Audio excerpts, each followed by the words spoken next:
Bonsoir à tous, bonsoir au public de la Cité Libre et bonsoir à nos invités des différents serveurs qui nous ont rejoints pour le jeu de l'été, les Olympiades interserveurs. Ce soir, nous avons le privilège de vous accueillir pour une compétition qui va vous opposer dans un quiz culturel et historique, durant lesquels les équipes de chaque serveur vont répondre à une série de questions. Donc j'en ai pris 12, il y aura 12 séries, chaque équipe aura 4 séries de questions, ou je ne sais plus compter, enfin plusieurs séries de questions jusqu'à ce qu'on les épuise. Oui, c'est ça, 4 séries de questions pour 3 équipes, ça fait bien 12 séries. Voilà. Ce sera des questions de difficulté croissante, ce sera des questions à choix multiples ABCD. À chaque fois, vous aurez une seule bonne réponse et 3 mauvaises réponses. Les mauvaises réponses n'enlèvent pas de points, donc vous ne perdez rien à répondre.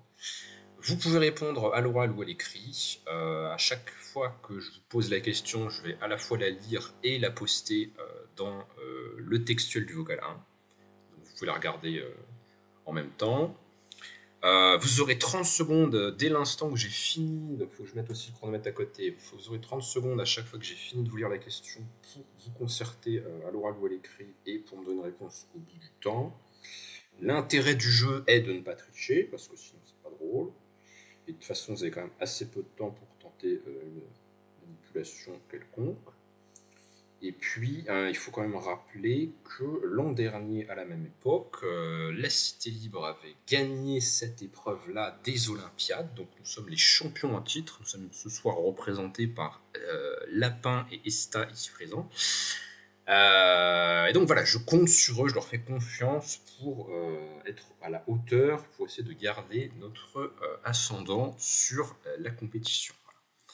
Voilà. La gloire est en jeu.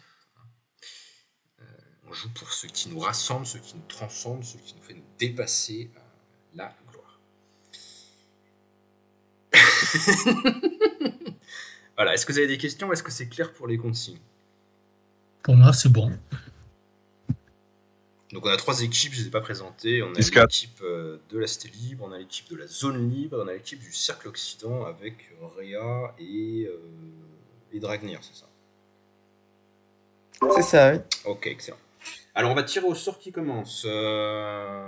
Par casque dans les commentaires, est-ce que tu pourrais nous donner un chiffre entre 1 et 9? 4. On va commencer par Esta du coup. C'est le 4e important du haut. Donc Esta toujours pour la zone libre, donc la Cité Libre, pardon. Donc on va commencer par nous. Donc rappel, il y a 4 questions, elles sont de difficulté croissante. Toutes les questions valent 1 point et voilà. On peut répondre tous les deux. Vous pouvez vous concerter, puis à la fin, il faut que vous vous mettiez d'accord sur une seule réponse. Quoi. Oui, non, ça je suis d'accord, mais juste, je peux participer aussi. Allez, ouais, j'espère. Allez, go, on commence, puis ça donnera l'exemple aux autres équipes de ce qu'il faut faire ou ce qu'il ne faut pas faire. Alors, première série, question 1, petit 1. 1.1. Alors, le chronomètre, il est là, c'est bon, ok. Donc, je la lis, et quand j'ai fini de la lire, je la poste pour que vous puissiez voir éventuellement l'orthographe des réponses. Ouais. Série 1, question 1. La question facile, une question de géographie. Lequel de ces fleuves ne se trouve pas en Irak? Réponse A, le Tigre. Réponse B, le Jourdain. Réponse C, le Diyala. Ou réponse B, l'Euphrate. Le Jourdain, non? Jourdain, le Diyala, il passe, il me semble. Ouais, ce serait le Jourdain. Le Jourdain, il passe pas en Irak, ouais, effectivement. Je crois pas, hein. Ah. On va partir là-dessus, je pense. Vous êtes sûr? Ah. Non, il passe pas ici. Non, je suis certain. C'est mon dernier. Michel, c'est mon dernier mot. Tu suis Lapin, c'est bon? Ouais. Allez, c'est la bonne réponse. 1 point. Alors, Lapin ou quelqu'un, enfin, chaque équipe, vous comptez vos points, ne trichez pas. Ou par casque qui n'a rien à faire. Je t'attribue le comptage des points. Enfin, voilà. Il faudrait quelqu'un compte, parce que moi, je peux pas faire le comptage, je suis nul en maths. Vous êtes prêts? Allez, on enchaîne. Question 2. Vous avez 1 point. Question de culture littéraire. Ouais. L'auteur, donc difficulté moyenne. L'auteur du célèbre roman Dracula est réponse A, Oscar Wilde. Réponse B, Guy de Maupassant. Réponse C, Bram Stoker. Et réponse D, Walter Scott. Bram Stoker. Ouais, Stoker, ouais. Vous êtes sûr? C'est mon dernier mot, Michel. Allez, c'était trop facile. 2 points. Next. Allez, on passe à la question difficile. Bon, je pense que ça va pas trop vous gêner, mais d'autres joueurs auraient pu être un peu dans la panade. Donc, question difficile. Le chancelier anglais Thomas More, au XVIe siècle, est célèbre pour avoir écrit réponse A, l'éloge de la folie. Réponse B, l'art d'avoir toujours raison. Réponse D, de l'éloquence en langue vulgaire. Enfin, réponse C, pardon, de l'éloquence en langue vulgaire. Ou réponse D, l'utopie. Utopie. Utopie, ouais. Vous êtes sûr? Ouais. C'est mon dernier mot, Jean-Michel. Ah, ils sont trop forts ou elles sont trop simples pour eux, je sais pas. Bon, ok, vous avez les 3 points. Allez. Je suis moitié content, moitié pas content, parce que je me dis, putain, c'est trop simple. Bon. Alors, attention, on arrive à la dernière question. Alors, dans la série de l'année dernière, j'avais mis 5 questions de difficulté croissante. Cette année, j'en ai mis que 4 pour des raisons de temps, parce que j'ai pas eu le temps de me faire tant que ça, mais j'ai changé de palier de difficulté, donc on a facile, moyen, difficile, et là, vous êtes à la 4e question, la question de difficulté légendaire. Oh putain. Attention, hein. Attention, je la lis. Hein. Les premières traces d'implantation humaine en Bretagne durant la préhistoire remontent. Réponse A, à 700 000 ans avant Jésus-Christ. Réponse B, à 200 000 ans avant Jésus-Christ. Réponse C, 100 000 ans avant Jésus-Christ. Ou réponse D, 5 000 ans avant Jésus-Christ. J'ai une question d'implantation de ou d'implantation de tout. Ça serait. Non, alors c'est les, attends, parce que c'est les sapiens. De toute façon, le nom dernier, je suis pas sûr qu'ils soient allés jusque dans ce coin-là. En Bretagne, si. Bref. Moi, je dirais 200 000 ans. Non. Je pense que c'est 700 000 ans. Ah, je sais pas. Comment il s'appelle? Putain, il y a un site, il y a un site à la con là dans le Finistère là. Comment il s'appelle? Allez, vous avez épuisé vos 30 secondes. Il faut choisir. Non, mais c'est 700 000. C'est 700 000 parce que 200 000 c'est trop tôt. C'est 700 000. Ok, moi je dis 200 000. Ouais, vas-y. Ok, je vais avec toi, lapin. Je devrais pas, mais je vais avec toi. 700 000, vous êtes sûr? Ouais. Non, mais. C'est la bonne réponse. T'as bien fait de t'en remettre à lapin. Ah, putain. Et 4 sur 4, incroyable, un démarrage exceptionnel pour la cité. Très. Il me faut un verre là. Bon, bah c'est bien. C'est comme l'an dernier, vous avez mis l'avoir très haut dès le début. Donc, allez, on va faire un deuxième jet de dés par casse. Jet de dés. Entre 1 et 9. Ok.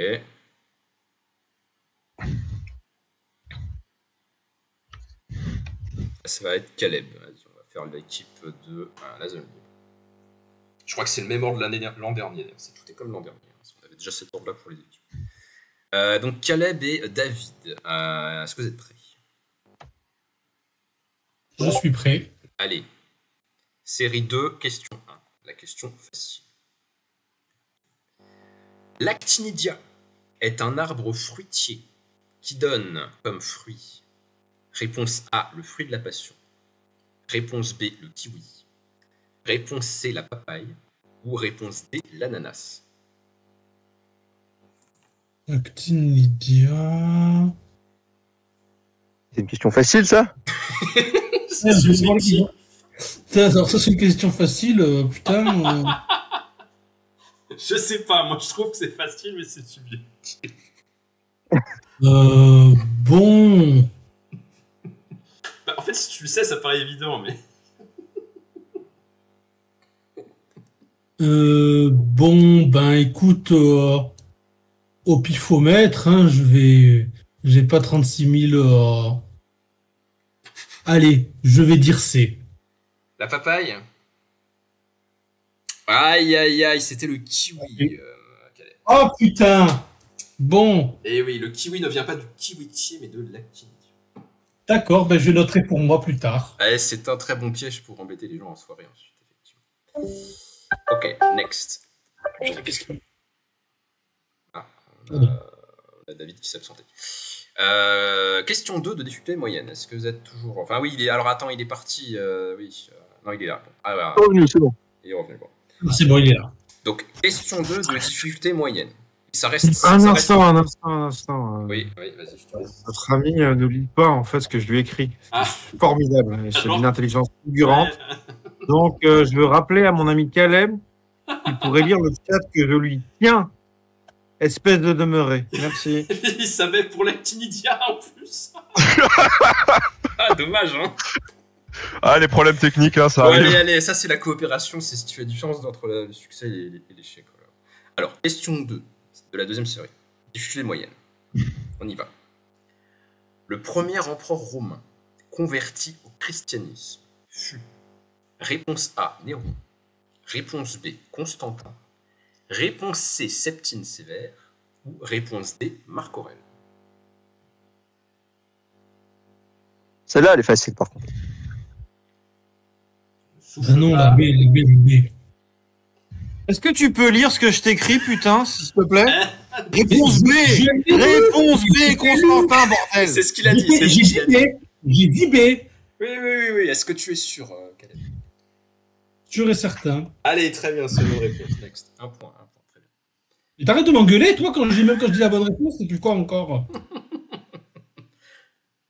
La frustration de la question précédente. Allez. Concentration. On arrive à la question difficile. Question 3. L'auteur du célèbre traité de droit pénal du XVIIIe siècle, le traité des délits et des peines, était réponse A, Ferguson. Réponse B, Adam Smith. Réponse C, Beccaria. Ou réponse D, Hugo Grotius. Ouais, bah, par contre, celle-là, elle est bien classée.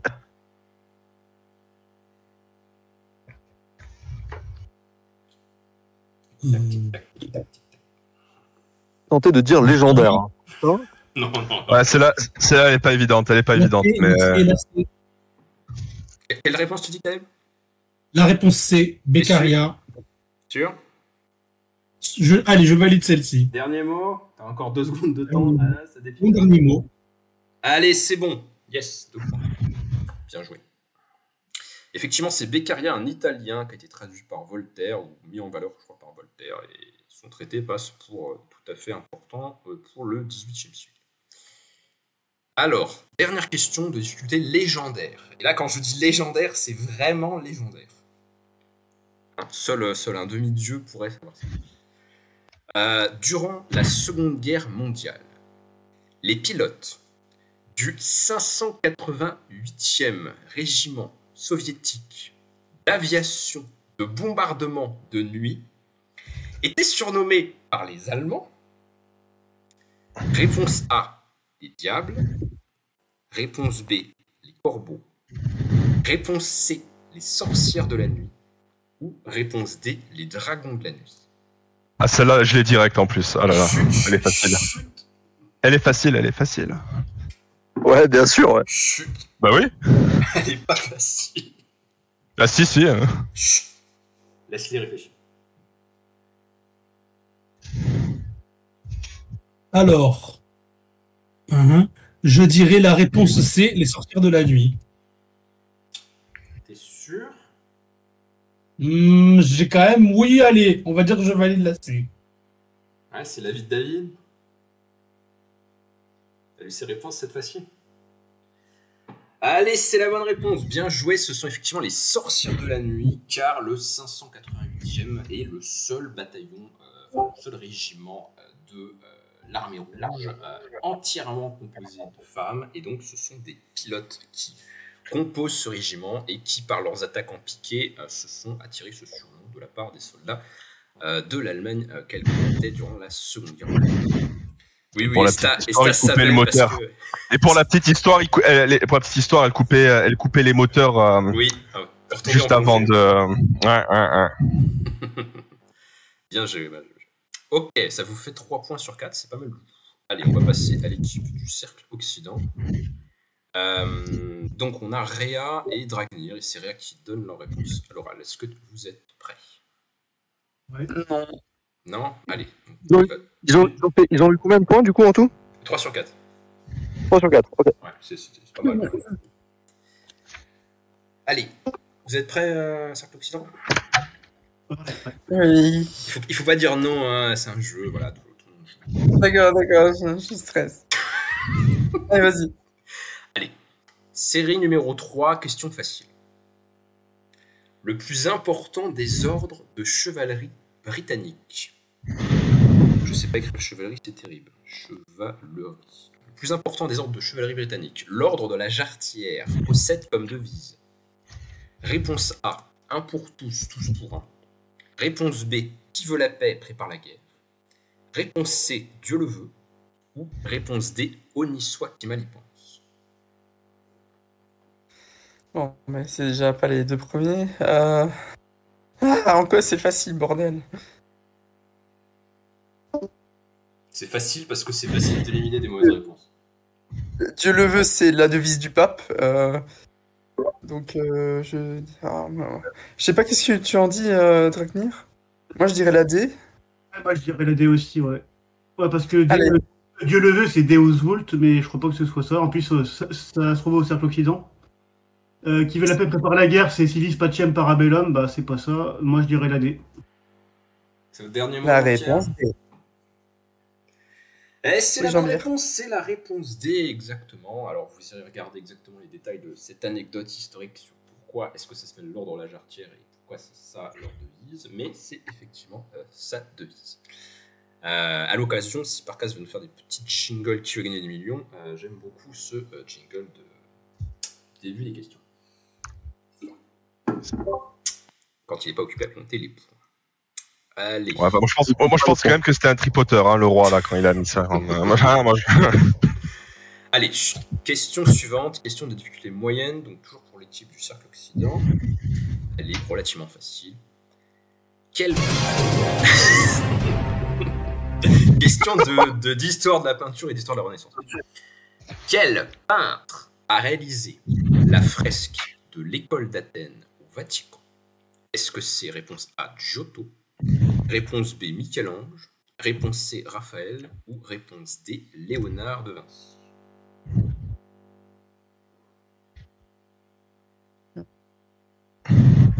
Et moi, alors, j'ai toujours cru que le seul qui avait travaillé dans les fresques du Vatican, bah, c'était Michel-Ange. Maintenant, est-ce qu'il y en a d'autres?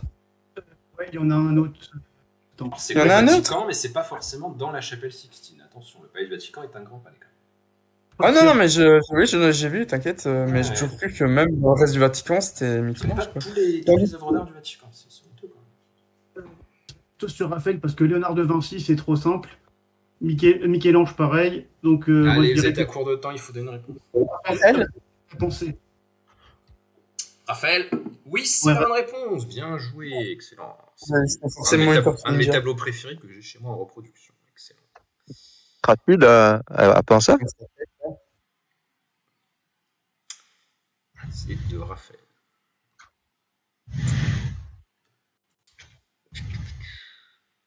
Je ne connais pas tous les philosophes de l'image, mais j'en connais un certain. Allez, on C'est passe. la question bonus. Oui, voilà, on fera ça comme question bonus. Question 3, difficile donc, pour le Cercle Occident. Ça dépend de votre culture, mais là, ça devient difficile. Attention. Lequel des compositeurs suivants a composé le ballet Casse-Noisette? Réponse A, Piotr Ilyich Tchaïkovski. Réponse B, Sergueï Rachmaninov.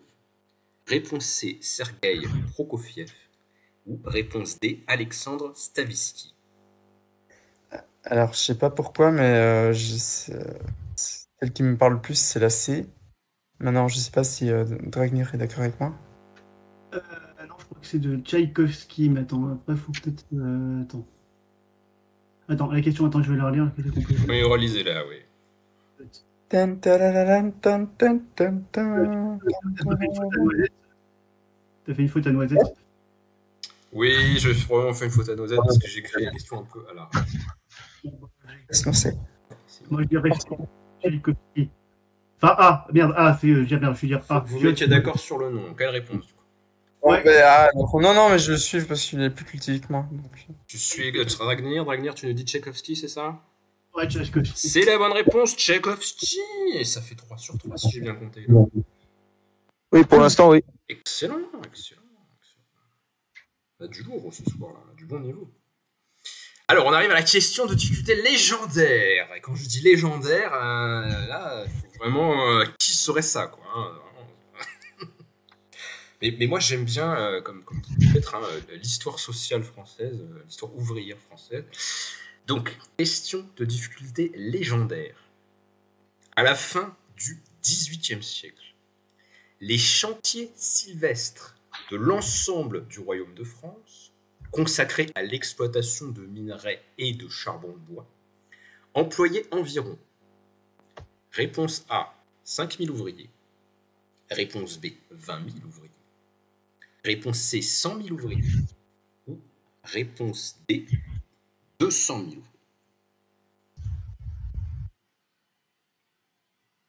Alors, attends.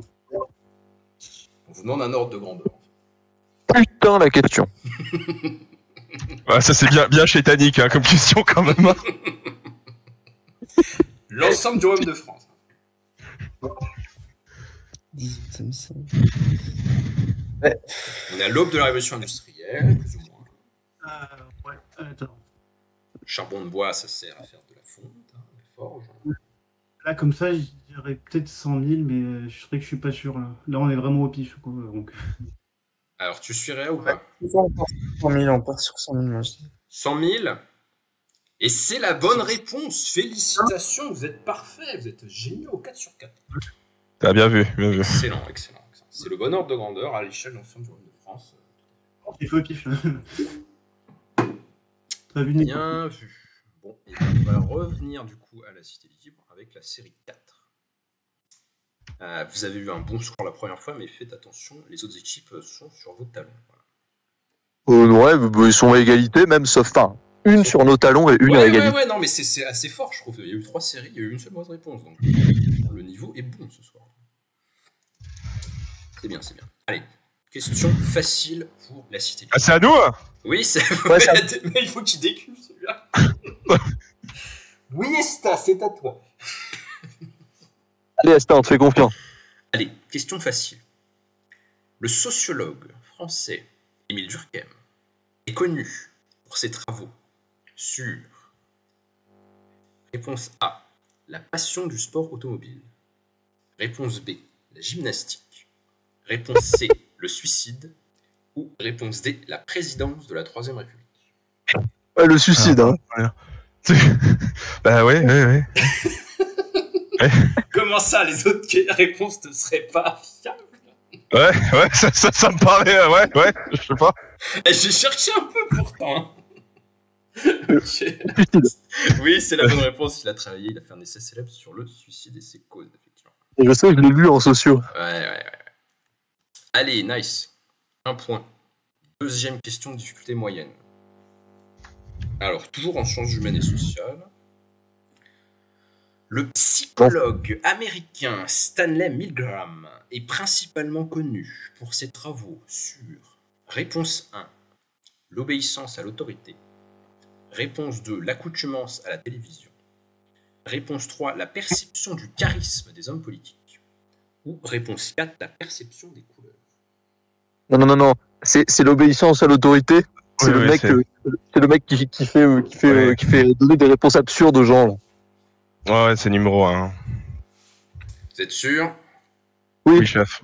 Allez, c'est la bonne réponse. C'est qu'effectivement, il est connu pour l'expérience de Milgram, où on fait tester à un individu son obéissance à un scientifique qui lui demande d'envoyer des chocs électriques à un sujet en fonction des réponses bonnes ou mauvaises que lui donne le sujet, et ça montre qu'on peut infliger potentiellement des chocs électriques mortels en faisant confiance à une autorité scientifique qui nous dit non mais c'est bon, continuez. Nice. Allez, question de niveau difficile.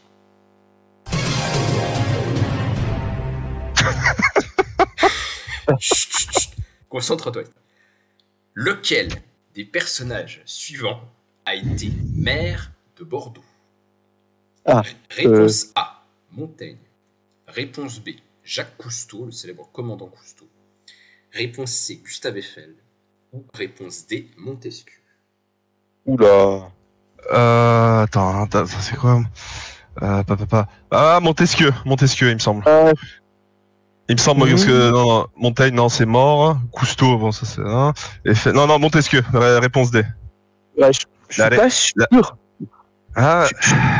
Je sais qu'il vivait dans la région de Bordeaux, donc. Enfin, il me semble, hein, donc. Allez. Si. Ouais, moi, je dirais D. Montesquieu. Tu penses quoi, Lapin? Non, mais le truc, c'est que les autres me semblent débiles, donc oui.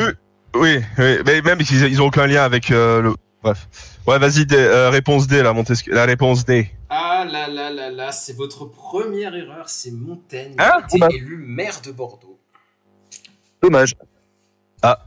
Mais la réponse avec Montesquieu était très facile de se tromper parce qu'ils sont effectivement tous originaires de la région. De toute façon, tous les personnages mentionnés ont des liens avec la ville de Bordeaux. Hein.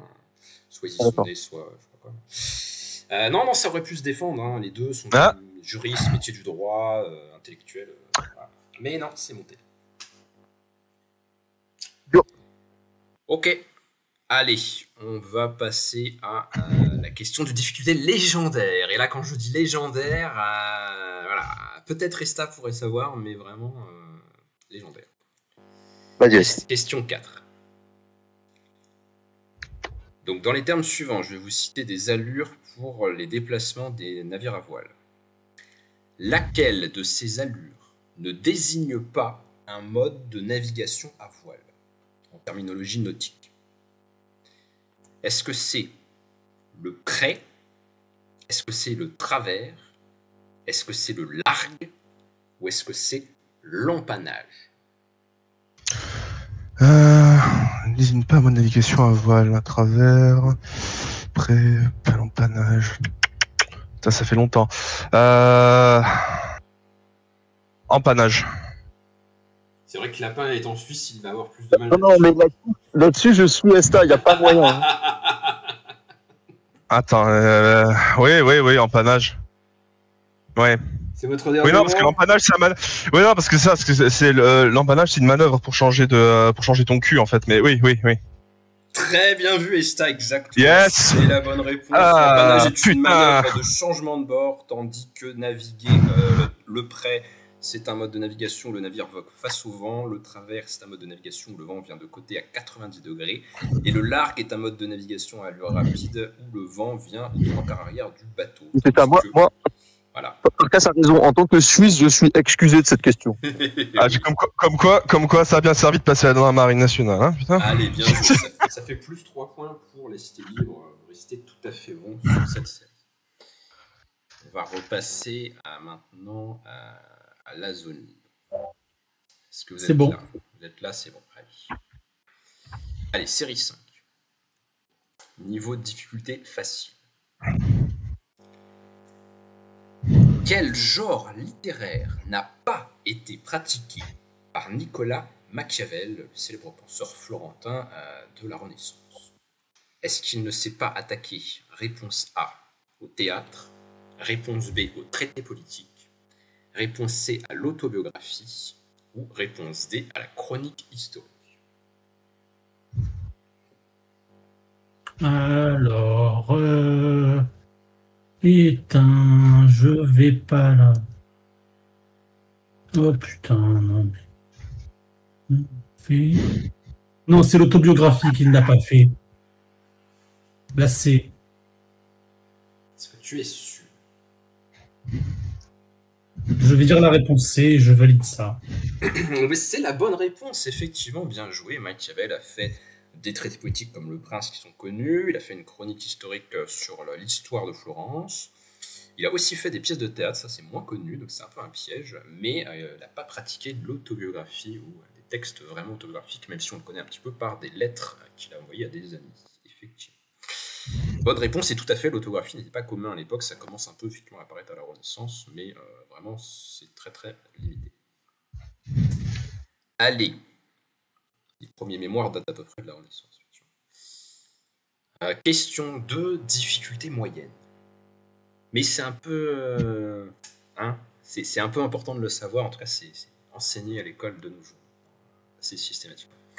En droit international maritime, la zone économique exclusive, la ZEE, d'un État s'étend jusqu'à réponse A, 50 miles, réponse B, 100 000 nautiques, réponse C, 200 000 nautiques, ou réponse D, 300 000 nautiques.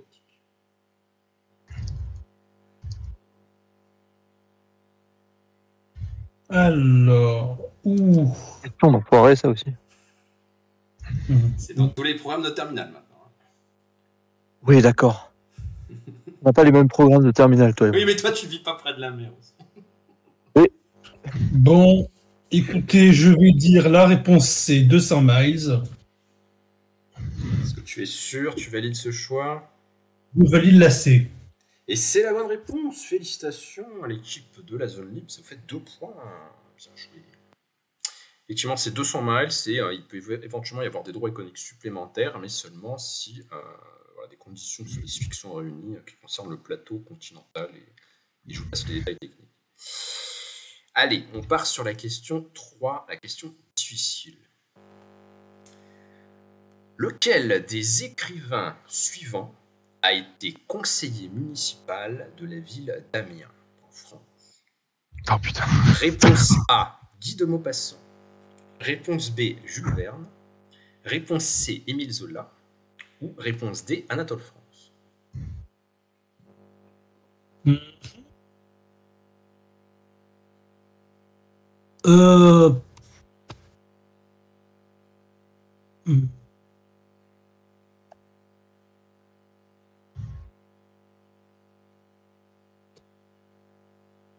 Attends, c'est pas. On ne dit C'est pas pas. François Hollande. Non, mais attends, c'est... Ne souffle pas, ne souffle. Bon, ben... Allez, Allez, réponse A. Ah non, ce n'est pas Guy de Maupassant, désolé. Putain, je l'ai raté, merde. Il me semble que Guy de Maupassant, il est plutôt lié à Nantes et l'ouest de la France géographiquement. La bonne réponse, c'est Jules Verne. Jules Verne, qui n'est pas originaire de le gros Amiens, nul. s'y est installé pendant de longues années. C'est une personnalité locale, évidemment, qui, avec son prestige littéraire, a pu jouer un rôle un petit peu politique en s'investissant dans les activités, notamment de gestion financière de la municipalité. Et si vous allez à Amiens de nos jours, vous verrez la statue de Jules Verne et puis des expositions, enfin voilà, des divers éléments dans la ville qui peuvent évoquer un petit peu la mémoire de cet écrivain. Bon. Allez, il vous reste encore une question pour vous rattraper, mais ça va être chaud, c'est la question de difficulté légendaire. Et là, ça va être une question de science dure. Peut-être que David, ça peut l'inspirer. Alors, question de difficulté légendaire. La température moyenne sur la planète Mercure, la deuxième planète de notre système solaire, est autour de 520 degrés Celsius. Réponse A. 251 degrés Celsius. Réponse B. 167 degrés Celsius. Réponse C.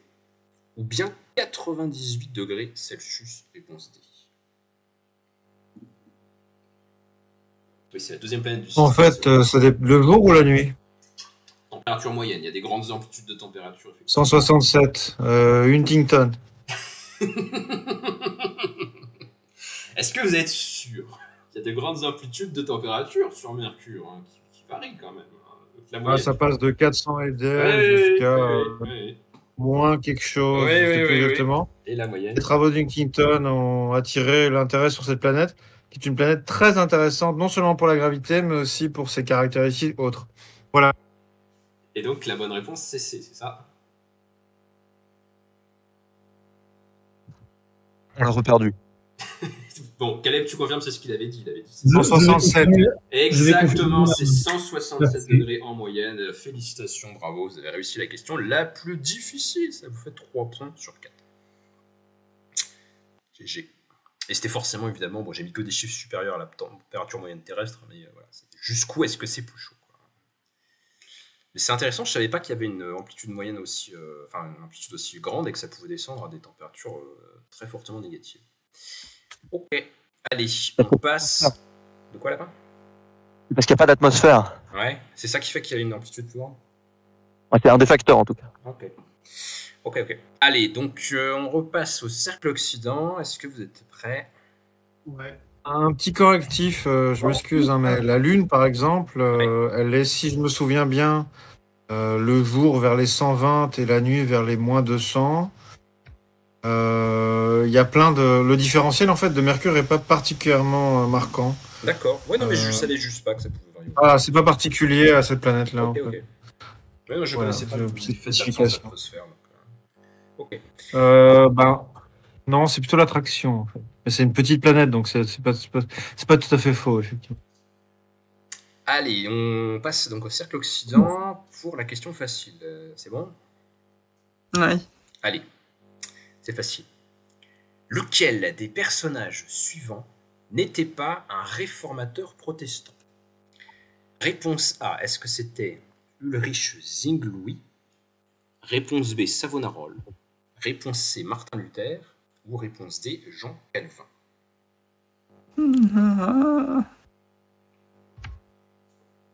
Lapin, il aurait su tout de suite, par exemple. Oui. Bah, moi, j'aurais tendance à dire Savonarola parce que c'est le seul qui me dit rien. Et Calvin, mais l'autre. Ulrich, c'est un nom de Bosch, donc à mon avis, ça doit être un réformateur protestant. Un hérétique. La perfide germanité protestante. Moi, j'aurais tendance à dire B. Dragnir? Moi, je dirais Savonarola aussi. De toute façon, si tu sais pas, tu réponds B, en général, ça marche. Si tu sais pas, tu réponds D. Ok, ben on va dire B alors. Non, pour votre information, je varie l'endroit où est la bonne réponse. Je suis pas complètement stupide non plus. Et c'est la bonne réponse. Savonarola, effectivement, n'est pas un réformateur protestant. C'est un Florentin. C'est un prêtre à Florence, effectivement, qui exerçait une dictature religieuse avant d'être cramé. Voilà. Et Zwingli, c'est un Suisse, bien sûr. Oui, mais un Suisse, c'est donc un peu un quart d'allemand ou un demi-allemand. Enfin, Suisse allemand. C'est pas faux, le raisonnement n'était pas faux. C'est un Suisse allemand en l'occurrence, donc oui. Zurichois, je crois. Allez. Mais il n'est pas très connu en France. Hein. Moi, je l'avais pas vraiment. Bon, il est pas connu pour même en Suisse. Hein. Même en Suisse, il n'est pas très connu. Calvin et Luther sont connus, mais Zwingli, tout le monde l'a oublié. Je me connais juste parce que je suis un gros nerd. Ok. C'est vraiment un nom de Suisse, ça, Zwingli. Ça ressemble à un nom de monde parodique. Ok, nice. Allez, question de difficulté moyenne. Histoire contemporaine, histoire du XXe siècle. La guerre de Corée a eu lieu. Réponse A, de 1948 à 1950. Réponse B, de 1950 à 1953. Réponse C, de 1955 à 1957. Ou bien réponse D, de 1957 à 1960. La réponse B, de 1950 à 53. Et d'ailleurs, ça je le sais parce que j'ai regardé la biographie de Chuck Norris, parce que justement, il y avait participé justement à la guerre de Corée. Merci. Mais tu dis pas ça parce que c'est la réponse B qu'il faut donner dans le doute? Non, bah, je l'ai vu il y a longtemps, justement, c'était avec sur une biographie de Chuck Norris. C'est une source intéressante pour cette information. Ouais. Mais écoute, la biographie de Chuck Norris ne t'aura pas trompé, à mon ami. C'est bien la réponse B, 50-53, la guerre de Corée. Mais t'as une mémoire de ouf. Surtout sur ce détail. Ok, plus dur. Jusque-là, hein, vous rigoliez, c'était facile. Hein, mais maintenant, on arrive à la question difficile. Ah, attention. Hein. Très, très bon jingle. Donc, question 3. Le royaume du Bhoutan, en Asie, a pour capitale réponse A, Thimphu. Réponse B, Aouli. Réponse C, Lagouria. Ou bien réponse D, Fordlandia. Thimphu. Ça, du coup, je savais parce que j'avais révisé les capitales, justement. Mais Fordlandia, c'est pas dans le Marsupilami, ça? De quoi? Il y a un album qui s'appelle comme ça. Enfin bref. Non, c'est Thimphu. Tu suis Réa Oui. ou pas? Bah, moi, je sais pas, donc oui, je te laisse dire. Oui, voilà. Et c'est la bonne réponse. Félicitations pour cet intérêt pour les noms des capitales, parce que c'est vachement improbable quand même. Hein. Donc, oui, c'est la capitale du Bhoutan. Personnellement, je connaissais pas. Donc. Je connais toutes les capitales du monde à 2-3 près. Ouais, D'ailleurs aussi, pour ceux qui savent pas, le Bhoutan, c'est le seul pays à avoir le bonheur intérieur brut. Ils incluent ça justement dans leur capitale économique. Ouais. Il est surtout connu pour ça, j'ai envie de dire. Et tout le monde s'en fout. Et sa neutralité carbone qui ne lui vaut pas plus de prestige, effectivement. Non, ils sont pas neutres. Ils économisent du carbone chaque année. Oui. Allez, donc excellent, je vous avais 3 points sur 3. Donc on arrive à la dernière question, la question de difficulté légendaire. Et là, c'est vraiment difficile. Alors, attention. En droit canonique, qu'est-ce qu'un recteur archiprêtre? Réponse A, c'est un prêtre responsable d'une basilique. Réponse B, c'est un prêtre responsable d'une paroisse. Réponse C, c'est un prêtre responsable d'un monastère. Ou réponse D, c'est un prêtre responsable de l'organisation d'un concile. Attends, faut que je pose la question aussi. En droit canonique, qu'est-ce qu'un recteur en archiprêtre? De paroisse, de monastère. Ok.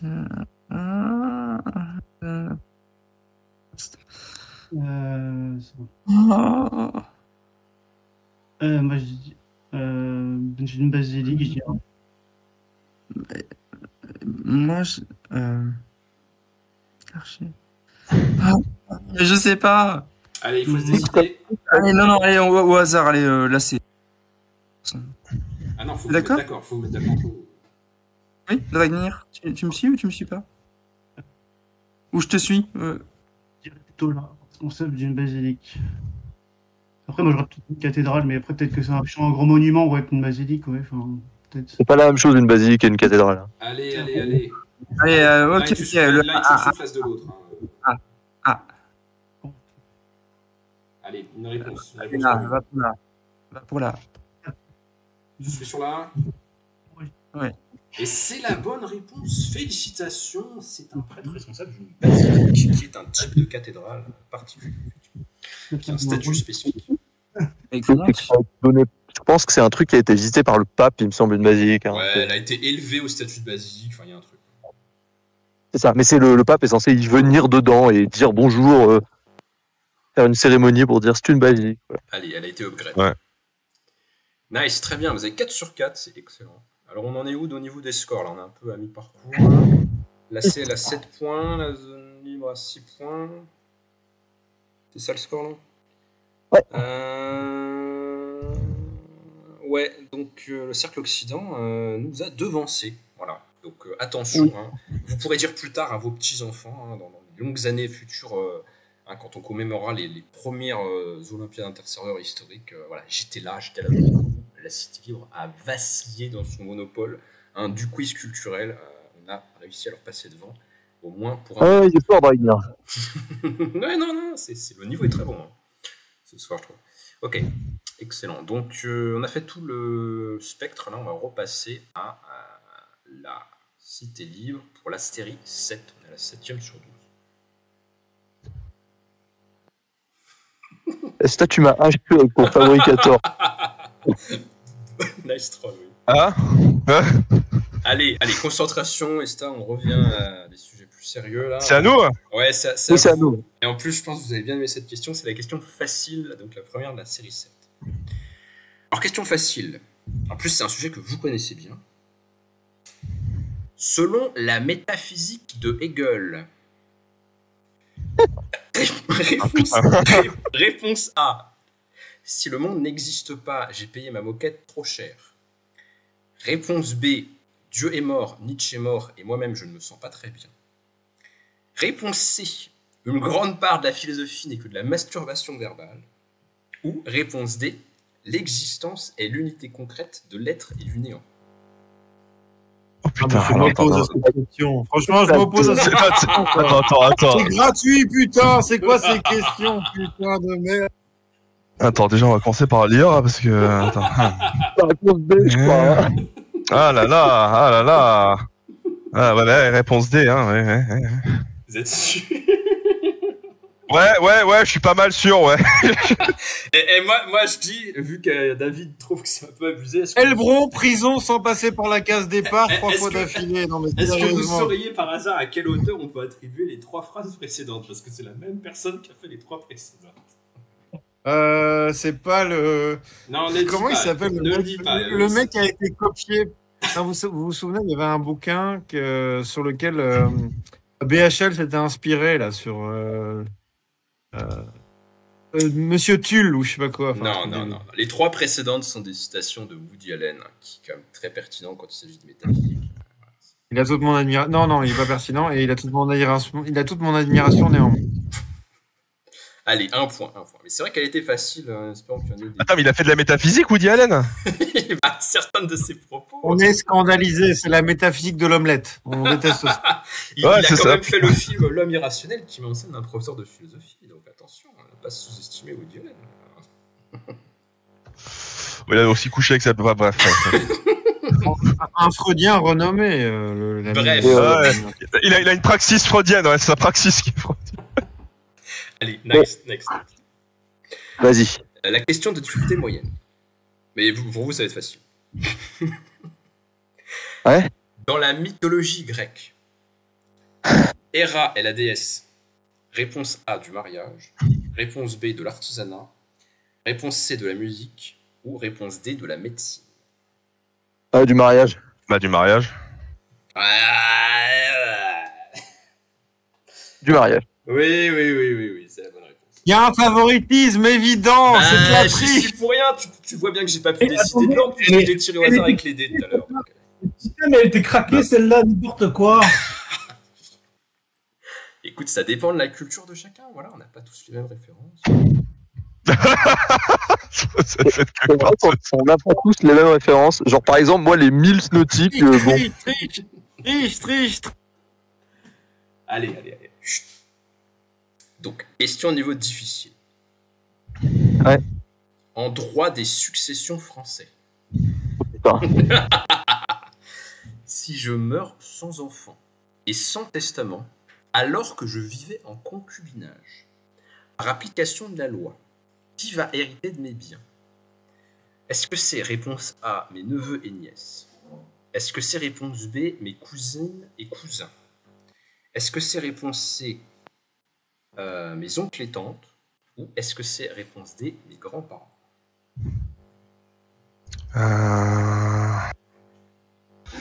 Succession, là, Ça, je la laisse à toi, celle-là, parce que je n'ai aucune idée du droit de succession Pourtant, français. tu connais bien le droit byzantin, tu pourrais t'inspirer. Ouais. Ouais, non, on n'est pas tout à fait dans le même bail là, mais attends. Parce que, attends, techniquement, le concubin n'a aucun droit. S'ils sont pas paxés, Non, autrement, ils n'ont pas de droit. Neveu, nièce, cousin, les cousins, ça c'est sûr. Non, moi je pense que c'est les grands-parents. Est-ce que c'est votre dernier mot? Ouais, je pense parce que Non, parce que en fait, t'as le principe des, comment ça s'appelle là, des collatéraux. Donc en fait, tout ce qui va être oncle, tante, cousin, techniquement, je crois que c'est des collatéraux et eux ne peuvent pas hériter, et eux n'héritent que s'il n'y a pas d'ascendant. Je crois que la priorité de l'ascendance. Ouais, je dirais grands-parents, moi. Tu suis lapin? Vas-y. Et c'est la bonne réponse. Félicitations à Esta, voilà, qui connaît bien le principe du droit. Effectivement, on fait d'abord hériter les ascendants en ligne directe. Tout à fait. Bien joué. Et ça, c'est protéger son patrimoine, effectivement, le domaine. le domaine est ton trésor, comme a dit un philosophe connu. Nice. Allez. Donc, question de difficulté légendaire. Légendaire, ouais, là, honnêtement, peu de gens pourraient trouver cette réponse. Donc, question 4. Selon le CNES, le Centre National des Études Spatiales, la planète Saturne, qui est insérée ici son numéro dans notre système solaire, enfin, elle est après Mars, quoi, elle est plus loin. Bref, voilà, bon. La planète Saturne comporte réponse A, 12 lunes, réponse B, 67 lunes, réponse C, 145 lunes, Ou réponse D, 320 lunes.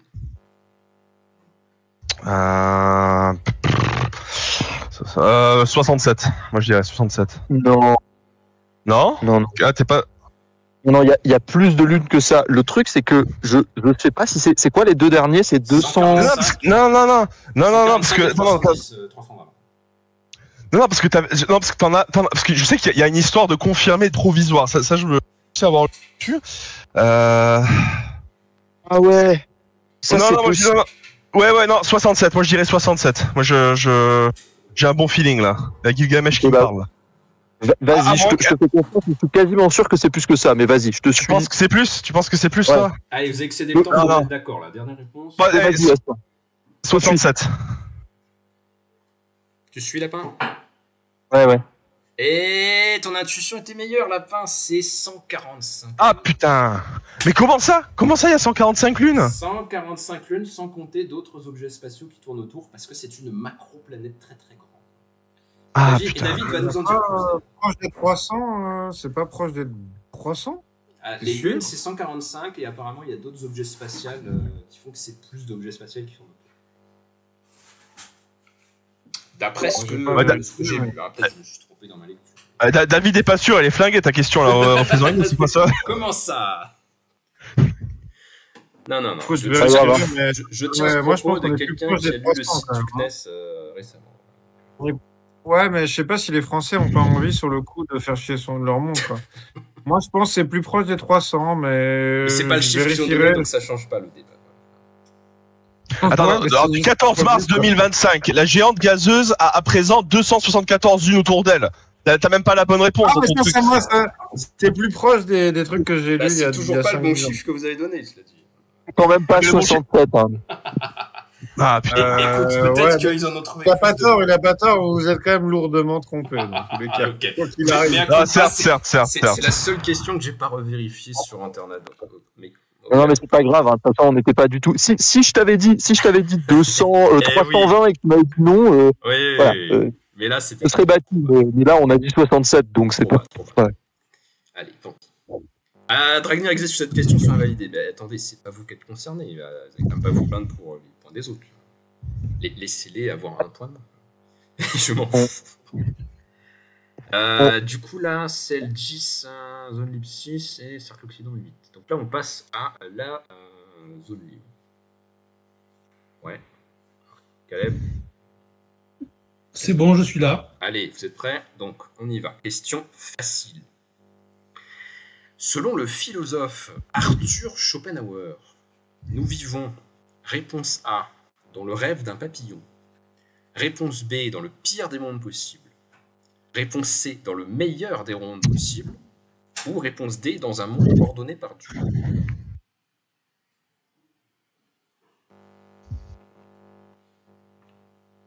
Moi, je connais quelqu'un d'autre qui a dit un truc comme ça. Bon, moi, je veux bien la tenter. Bon. La référence au meilleur des mondes possibles, c'est évidemment 1600 machin Leibniz. Oui. Schopenhauer est un homme qui considère la souffrance absolue du monde. Et donc, on vit dans la catastrophe totale. C'est un grand dépressif. Ça vous oriente vers quelle réponse? Les pires machins. Tout est catastrophe. Tu suis, Caleb? Je suis. Et c'est la bonne réponse. Selon Schopenhauer, nous vivons dans le pire des mondes possibles, c'est-à-dire que s'il était un petit peu plus pire que ce qu'il n'est, il ne pourrait même pas exister. Hein, là, il existe juste comme il faut pour être à la fois existant, possible et mauvais. De justesse. Et ça me permettra de faire une diatribe contre les considérations de Voltaire sur Leibniz, que je trouve scandaleuse. Et tu vas en profiter pour faire la pute de Leibniz, qui est un homme intelligent. Oui, bien sûr. Dans son genre. Allez, donc...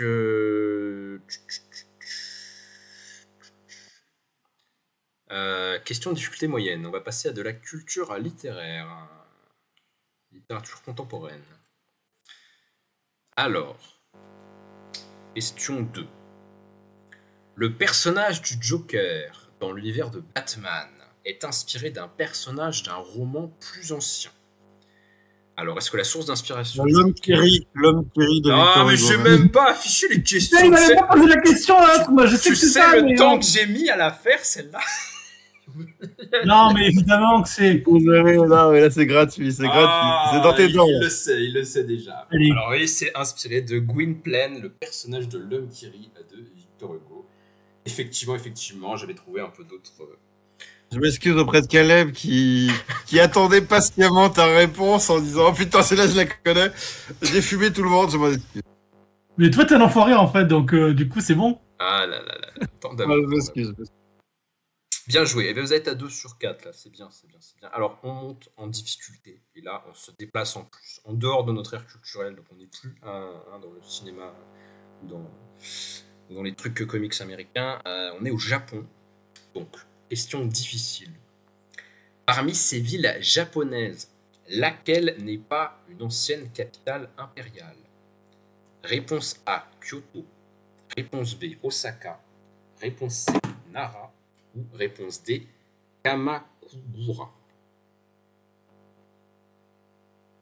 C'est quoi la question exacte? Laquelle n'est pas une ancienne capitale impériale? Tu peux répéter.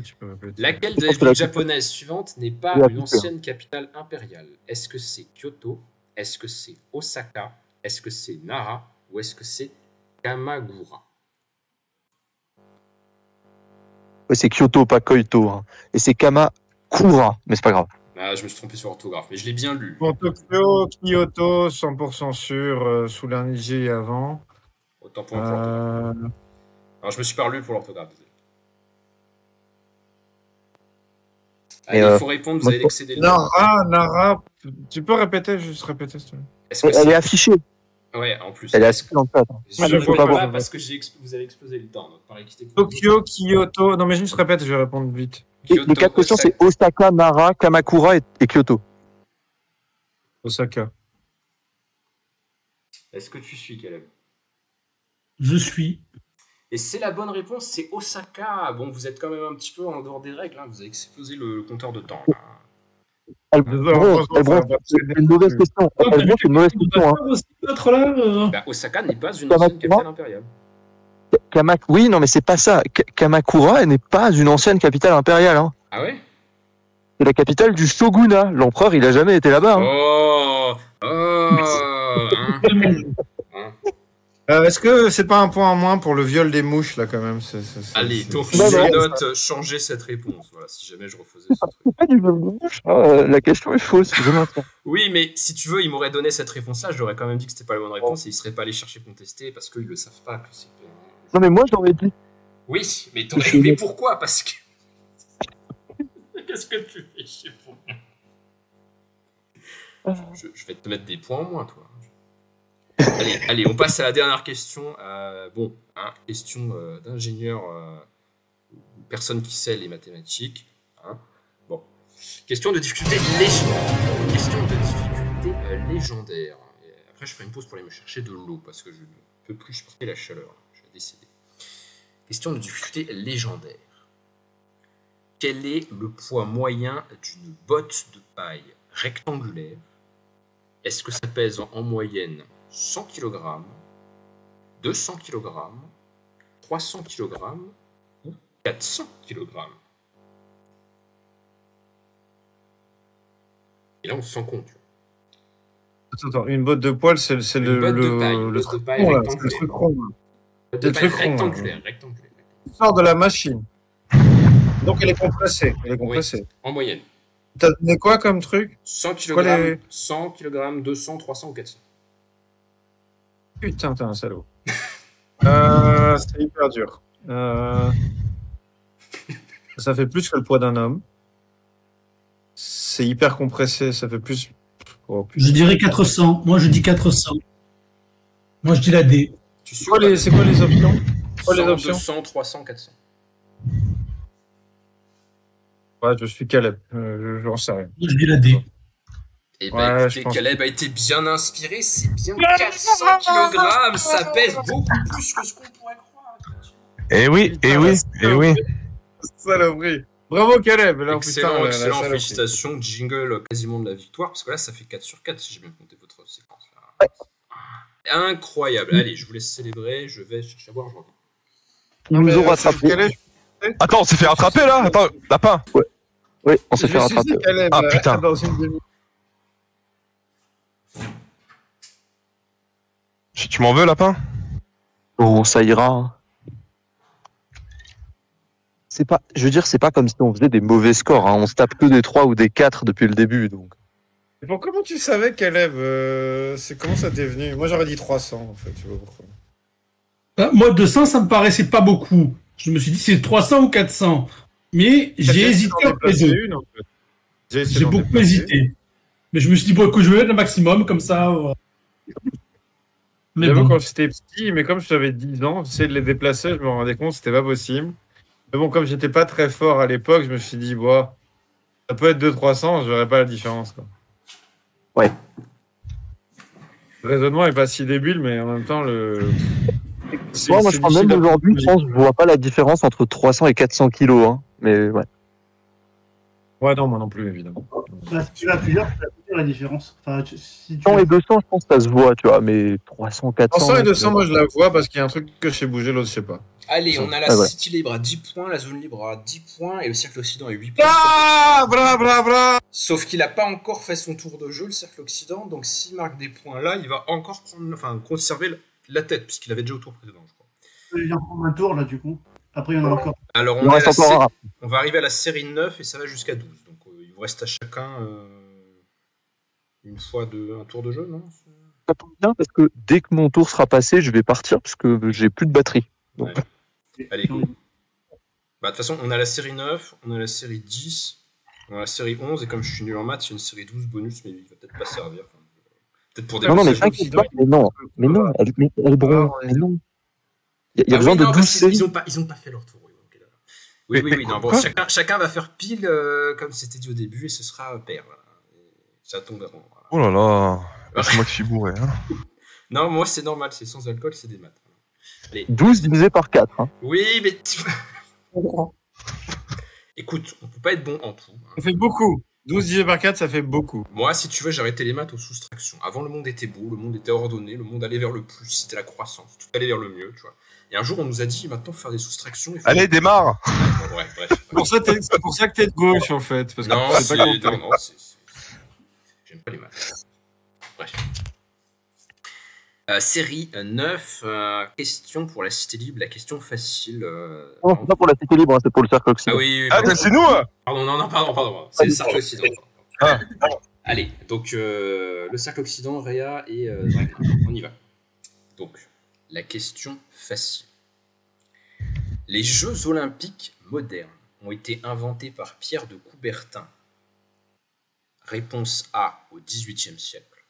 Réponse B au XIXe siècle. Réponse C au XXe siècle. Ou réponse D au XXIe siècle. Oui, bien sûr, au XXIe siècle, Ouais. Moi, je dirais au XXe siècle. C'était pas en 1907, un truc du genre? Ah, on ne triche pas. Mais c'est moi qui dois répondre. Toi et Dragnir. Moi, j'ai le droit de parler. Allez, ça tourne.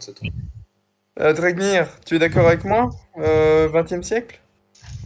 Ou je dis une connerie? J'ai un petit doute là-dessus parce que je crois que c'était pas loin, c'était vraiment au début du siècle, mais peut-être avant, je sais pas. Putain, mais j'ai vraiment un doute. Bah, je sais pas, moi, dans ma tête, c'est ou 1904, je sais pas. Ok, bah, on va. Ok, donc là, dans ce cas, je vais te suivre. Tu me suis? Ouais, pour une fois. Allez, voilà. Allez, réponse C. Aïe, malheureusement, ce n'était pas la bonne réponse. Il y a un petit piège, ça date de 1896, donc c'est l'extrême fin du 19e siècle. Oh le bâtard! Oh le chien galeux! Je pense que c'était juste avant. Ça m'apprendra à suivre une femme. Hein, voilà. J'aurais pu parce que tous les jours, je passais devant la salle de la Sorbonne où Pierre de Coubertin a annoncé le retour des Jeux Olympiques. Nice. Stylé. Allez. Next, suivante. Question de difficulté moyenne. Alors après, ça dépend de votre culture. Hein. Là, bon, on va dire que c'est moyen dur. Question 2. La formule polémique. Je cite. Quelques éminents néoconservateurs confondir Tel Aviv avec la capitale des États-Unis a été lancé petit A par Noam Chomsky, petit B par Woody Allen, petit C par Russell Kirk ou petit D par John Fitzgerald Kennedy? J'adore cette question.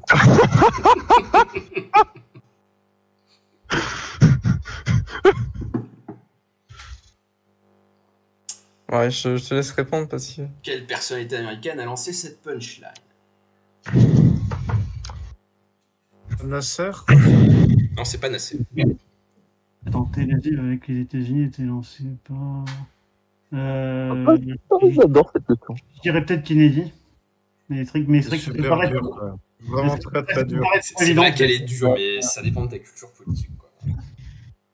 Ouais, là-dessus, c'est vrai que ouais, je dirais peut-être Kennedy, mais j'ai l'impression que attends, ça peut peut-être être Woody Allen aussi, parce que c'est peut-être le côté humour, peut-être. Ouais, je dirais peut-être Woody Allen finalement. Réponse B. En général, ça marche. Tu suivrais ou pas? Ouais, je te suis, oui. Aïe aïe aïe, malgré son côté humoristique, ce n'est pas une punchline de Woody Allen, c'est une phrase de l'intellectuel paléoconservateur américain Russell Kirk, qui a fortement influencé la droite américaine. Bon, moi, j'aurais pas trouvé. Mais c'était un peu piégeux parce que comme elle a l'air de se moquer des néoconservateurs, elle pourrait être un homme de gauche comme Chomsky ou Kennedy. Donc c'était plutôt dur. Non, On elle n'a pas était d'un trouvé homme à l'automne, putain, je veux dire honnêtement. Ouais, dans ce cas, c'était pas moyenne la question. Elle était dure. Voilà. Écoute, j'essaie d'équilibrer la difficulté, après c'est un peu subjectif. Allez, on passe à la question difficile. Question difficile. Quel est le seul pays au monde qui n'utilise pas un drapeau de forme rectangulaire ou carré? Est-ce que c'est réponse A, le Nicaragua, réponse B, le Nigeria, réponse C, le Népal ou réponse D, la Namibie? Ouais, c'est le Népal, il a 2 triangles de merde. Ouais, bah, ça compense pour le coup, celle-là, elle est pas dure. Hein. Ouais. Alors, Oui, c'est le Népal. est-ce que vous avez un avis? Ouais, Moi, c'est j'ai dit le Népal, écoute. le Népal. Ouais, non. Eh ben écoute, on mettra que ça compense la difficulté de la précédente. C'est le Népal. Bien joué.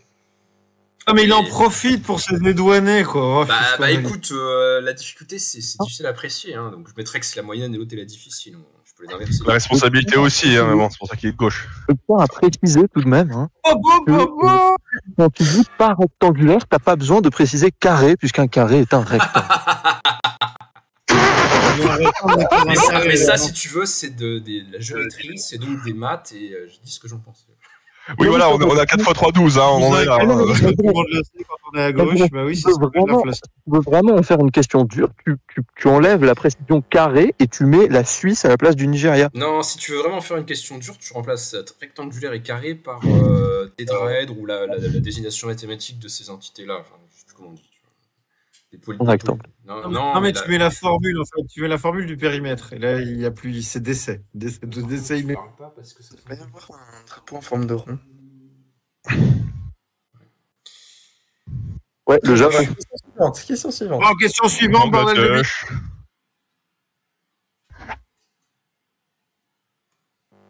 Le bron, il veut plus parler maintenant. Donc je regardais mes questions. Donc là, j'ai eu 2 points sur 3, c'est ça? Oui. Allez, go. Non. On avance. Non, On a donné une bonne réponse jusqu'à maintenant, il me semble. Grosse faute. Ils ont un point. Un point? Ah, autant pour. Ouais, un point. Bon. Allez, si vous atteignez le point sur celle-là, vous rattrapez les autres équipes et on sera tous à 10 à la fin de la série. Donc, question de difficulté légendaire. À quelle conception philosophique peut-on associer le philosophe des sciences, Karl Popper? Est-ce qu'on peut l'associer à l'idée, réponse A, de l'inductionnisme, réponse B, du rationalisme, réponse C, du falsificationnisme, ou réponse D, du scepticisme? Et David, tu ne dis rien. C'est le rationalisme. J'ai jamais entendu d'un Popper, c'est une drogue, c'est ça? Oui, je vois. Alors, pas seulement. Les poppers, oui, tout à fait. C'est quand même, il paraît que c'est important la première moitié du XXe siècle, cette merde-là, quand même. Mais alors par contre, Ragnir, t'es sûr que le rationalisme, c'était pas plutôt Descartes? Ah non, non, non, j'ai rien dit, j'ai rien dit. Non mais vas-y, on suit ce que dit Ragnir. Ok. C'est votre dernier mot? Oui, B, c'est mon dernier mot. Mais ce n'est pas un mot. Aïe, aïe, aïe, et c'est pas la bonne réponse. Karl Popper est C'est célèbre. scepticisme. Et célèbre C'est pour ça avoir développé une théorie de la connaissance selon laquelle les énoncés scientifiques sont falsifiables. Ils sont donc soumis à des C'est expérimentations. encore qui tendent utilisé aujourd'hui. Hein, je veux dire, Ouais. un étudiant en sciences, malheureusement, de la première jusqu'à la troisième, se bouffe du popper. Je suis Ouais, désolé, messieurs. Les énoncés, pour qu'ils soient scientifiques, doivent être falsifiables, c'est-à-dire qu'on peut les soumettre à des expériences qui les vérifient ou qui les invalident. Oui. Pas assez de gens ont lu Queen. Hein, voilà. Quine plutôt, je suppose. Oui, c'est quoi? C'est quoi? C'est interdit. Ah ouais, Freddie Mercury, Queen, Freddie Mercury, ouais. Queen, c'est Beyoncé et. Non, Ouais, c'est ça. Non, c'était Taylor Swift déjà, de 1.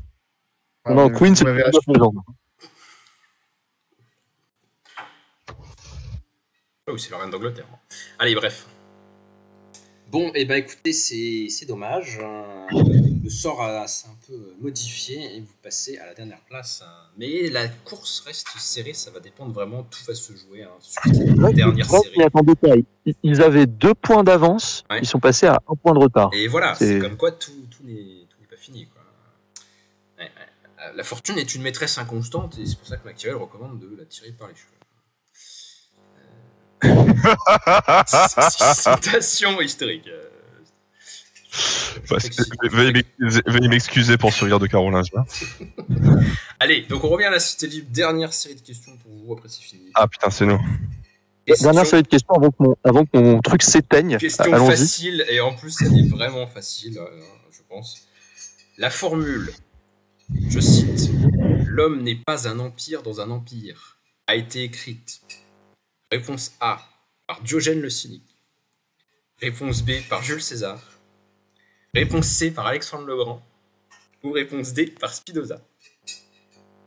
Ah, alors, c'est quoi ce Spinoza. Spinoza. Ça, c'est du Spinoza, ça. Oui. Bah, Et certainement pas Alexandre le Grand. Hein, bref. oui, non. Ça colle pas trop au perso. Non, ouais, vas-y, D.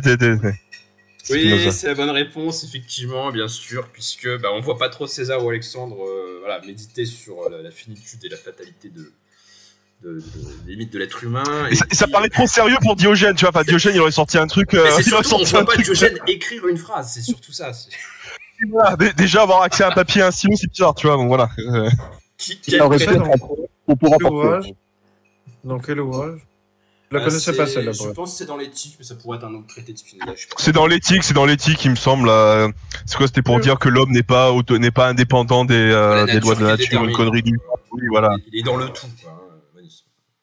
J'ai lu l'éthique, je me souviens pas de ça. Ouais, non, je pense que c'est dans l'éthique, mais je suis pas sûr. Je suis pas sûr non plus. Allez, Wikipédia est ton ami. Alors, donc, question de difficulté moyenne. Moyenne, mais potentiellement moyenne dure. Hein. Attention. Donc, histoire sociale de nouveau. Chapitre 3 de l'éthique, donc autant pour moi. Bien joué. Donc, histoire sociale. À la veille de la Révolution française, la ville de Paris comportait, réponse A, 50 ouvriers imprimeurs. Réponse B, 1000 ouvriers imprimeurs. Réponse C, 20 000 ouvriers imprimeurs. Ou réponse D, 100 000 ouvriers imprimeurs.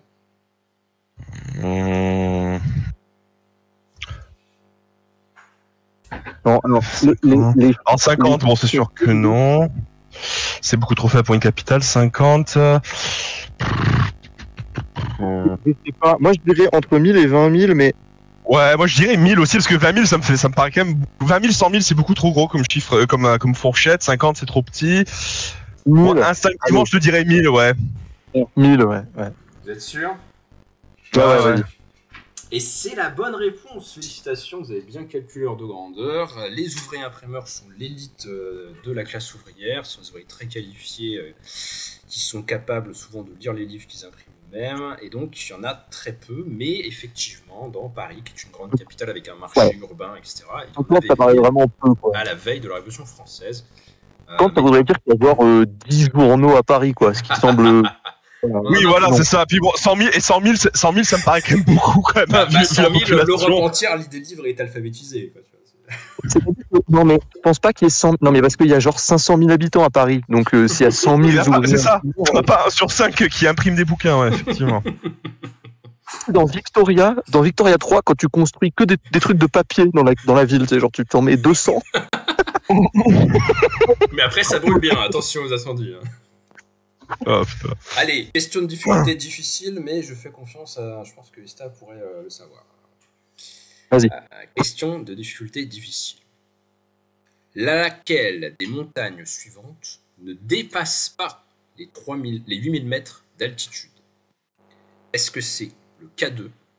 Est-ce que c'est le Manalu? Est-ce que c'est le Kenchenjunga? Ou réponse D, est-ce que c'est le Janu? Ne dépasse pas les... 8000 mètres. Ne dépasse pas les 8000 mètres. Alors, attends, K2, non. Manalu, certainement pas. Kenchenjunga, certainement pas. Janu, moi j'irais Janu. Le Janu. Le Janu. D'accord. C'est où le Janu? C'est quoi? C'est japonais, ça, non? C'est quoi? Non, C'est c'est japonais. c'est en Inde, c'est dans le Sikkim, là, c'est en Népal, D'accord. face à la frontière avec le Sikkim et le Népal. Moi, je dirais très très très difficile à escalader d'ailleurs. Hein, c'est très technique, mais non, il fait pas partie du club des 8000. Ouais. Ok, bah je te fais confiance. Et c'est la bonne réponse. Félicitations, excellent. Très bonne culture himalayenne. Bien joué. Je vais peut-être me mettre en bas si vous êtes là, du coup. Bah, allons-y, hein. Ça s'est enregistré. Bernard, Allons-y quoi. si, quoi. Du coup,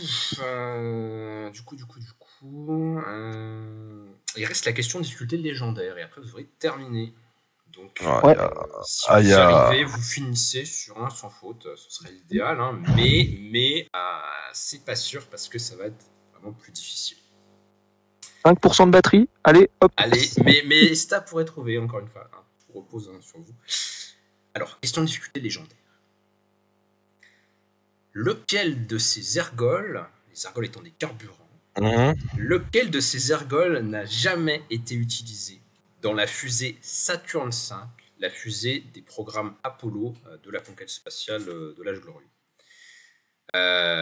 Quel carburant n'a jamais été utilisé dans la fusée Saturn V? Est-ce que c'est réponse A, le kérosène? Réponse B, l'oxygène liquide. J'ai mis 2 fois oxygène liquide, donc c'est pas valable pour la question. Putain, je me déteste. Ou le méthane liquide. Bon, il y a un problème parce qu'il manque une réponse. Attends, mais du coup, c'est quoi? Tu peux pas nous mettre avec la bonne réponse quand même? Essayez de le trouver, je vais faire un truc. Ah putain, alors attends. Ça serait... Parce que, attends, Saturn V, kérosène, c'est sûr que c'était utilisé, d'ailleurs même pour le premier étage, je crois. Du LOX, ils ont jamais utilisé ouais, le LOX a été utilisé dans tous les étages. Méthane, c'est le méthane, tu peux pas faire Ouais, l'élimination. méthane liquide, c'est sûr que non, méthane liquide, non. Ouais, méthane liquide, ouais. Il n'y a pas de méthane liquide, c'est même pas... Enfin, c'est... Non. Ah, c'est utilisé dans certaines, mais par contre, à l'époque de Saturn V, effectivement... Ah oui, c'est un carburant bien connu, évidemment. Mais non, oui, c'est méthane liquide, enfin, numéro D. Au-delà de ça, ça peut pas être l'oxygène vu qu'il l'a mis 2 fois. Donc, voilà. Bon, bah, écoutez, je m'excuse auprès de vous, mais voilà, j'ai fait de la merde sur la formulation de la question. Je peux pas vous compter de points. Cela dit, ayez la satisfaction morale d'avoir la bonne réponse. Attends, comment ça, on peut pas compter de quoi? Tu te fous de ma gueule? Non, je peux pas vous le compter. Il y a une réponse qui manque. Non, mais ça, c'est inacceptable. On va perdre à cause de ça. Non, t'as pas le droit de faire ça. Écoutez, je vous mets 0,5 points et on verra Et ce les qu'on bros- fait. Je t'ai dit de mettre la réponse, de mettre la question avec la bonne réponse. Attendez. Ça, L'oxygène, c'est c'est pas possible, un carburant. Je vais pas vous faire chier. Il y a quand même un problème sur la formulation de la question. Hein. Oui, Un déjà, ça carburant, c'est problématique. c'est précis en chimie, quoi. C'est Il peut y n'importe avoir quoi. tous les problèmes sur la formulation de la question. Tu veux, Elbron, si tu ne te comptes pas la question, tu dois en trouver une autre. Hein. Ah oui, non, parce que déjà, David a raison, hein, le LOX, c'est un concurrent, hein, déjà, pour commencer. Écoutez, si ça convient à tout le monde... L'oxygène n'est pas un carburant. Oui, c'est un comburant, tout à fait, il a absolument raison. Non, mais Écoutez, allez, bon, soit tu comptes le point, soit tu nous en fous une autre, mais enfin, tu nous baisses pas comme ça. Exceptionnellement, moi, je suis désolé, là, il n'y a pas de débat. Hein. C'est pas la question pose problème. Bon, et alors écoutez, si ça convient à tout le monde, je vous reposerai une question à la fin, mais... Moi, c'est pas une Non, question. mais tu Je comptes suis le tout point. à fait d'accord que la question, elle n'est pas valide, David. C'est juste que il peut pas y avoir 3 que je viens questions. de dire. Je viens Voilà. de dire, la question n'est pas valide. Oui, non, mais c'est juste que bon, t'as deux options. Soit tu nous reposes une question, soit tu poses que Et là, 3 maintenant. questions. Et là, maintenant, parce qu'elle a pas, il a plus de batterie, donc voilà. Ouais, mais il m'en faudrait Et une qui soit de difficulté légendaire, Non, si mais tu veux. Non, mais le plus simple, Albon, c'est juste que tu poses. Est-ce que Sandrine Rousseau a un cerveau? Réponse A, oui. Réponse B, non. C. Réponse C, elle n'est pas au courant. Réponse D, on pense. C'est un troll, réponse D, c'est un troll. Je peux. Albon, c'est très simple. Tu poses que 3 questions aux autres. Non, je vais Non, attendre parce que... que ça diminue ma variance. Moi, je ne veux pas qu'on diminue ma variance. Non, Je vais attendre que tout le monde ait passé son tour et je vous en reposerai une. Non, je suis pas d'accord. Oui, mais Lapin, il aura plus de batterie, je vais me retrouver seul. C'est ça. Je suis plus là, moi. Non, mais juste, tu nous comptes le point, c'est bon, fais pas chier, quoi. Arrête, attends. Non, c'est nul cette question, elle est pourrie, ça pue la merde. Ok, bah mais trouve une autre question, Albon. C'est pas grave. Je suis là pendant encore 2 minutes. Hein. Oui. Pas de bruit, j'essaie d'enregistrer, j'ai dû me décaler d'en haut avec les parents. Des fois, les compétences, l'absence de compétences en maths et en sciences d'Elbron commence à poser problème. Non, mais tu sais, je vois du LOX, je dis, ah, mais attends, mais c'est un carburant, ça, le LOX. Mais il faut que ce soit une question dure. Ah oui, non, mais super dur, super dur. Est-ce que Marx était homosexuel? Oula. Oula.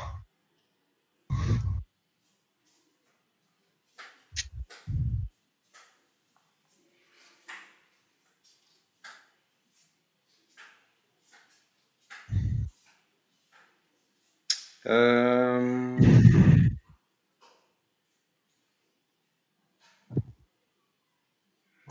je réfléchis. Allez, je suis encore à 4%, ça va le faire. Putain, il y a des étoiles partout dans le ciel, c'est magnifique. Ok, je vous en fais une sur Darwin, ça va? Allez. Ouais, vas-y. Allez, je l'écris en même temps, donc. Charles Darwin. Pour sa théorie de l'évolution